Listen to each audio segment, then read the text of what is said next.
Hello বন্ধুরা, আজকে তোমাদের কাতলা মাছ দিয়ে আলু আর ভেন্ডি দিয়ে ঝোল করে দেখাবো। প্রথমে মাছগুলো ভালো করে ধুয়ে নিয়ে নুন হলুদ মাখিয়ে আলাদা করে রেখেছি। তারপরে কড়াই গ্যাসে বসিয়ে দেওয়ার পরে তেল দিয়ে তেলটা যখন ভালো গরম হয়ে গেছে তখন আমি 2-3 পিস করে মাছ লাল লাল করে ভেজে তুলে নিয়েছি। তুলে নেওয়ার পরে যে তেলটা আছে ওই তেলে আমি আলুগুলো দিয়ে দিলাম। আলুগুলো লম্বা লম্বা করে কেটে রেখেছিলাম।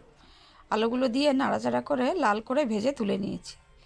তুলে নেওয়ার পরে ওই তেলের ভিতরে আর একটু তেল দিয়ে তার ভিতরে তেজপাতা আর সাদা জিরে ফোড়ন দিয়ে গোটা একটা পেঁয়াজ আর কয়েকটা কাঁচা লঙ্কা চিড়ে দিয়ে দিলাম।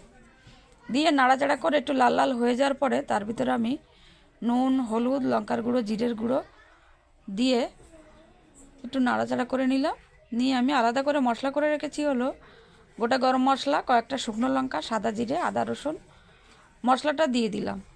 দিয়ে ভালো করে কষিয়ে নিলাম। কষিয়ে নিয়ে পরিমাণ মতো জল দিয়ে ভাজা আলুগুলো ওর ভিতরে দিয়ে ঢাকা দিয়ে দিলাম।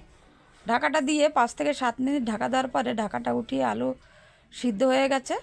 তার ভিতরে আমি ভাজা মাছগুলো দিয়ে দিলাম আর ভেন্ডি কেটে রেখেছিলাম ভেন্ডিটাও দিয়ে দিলাম।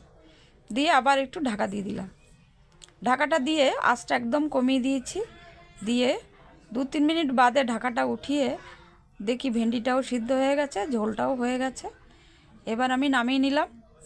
আজকের এই ভেন্ডি আর আলু দিয়ে কাতলা মাছের ঝোলটা তোমরা বাড়িতে করে খেয়ে দেখো কেমন লাগে, কমেন্টে জানিও। আর মিরা কিচেন চ্যানেলটাকে সাবস্ক্রাইব করে দিও আর ভিডিওটাকে শেয়ার করে দিও।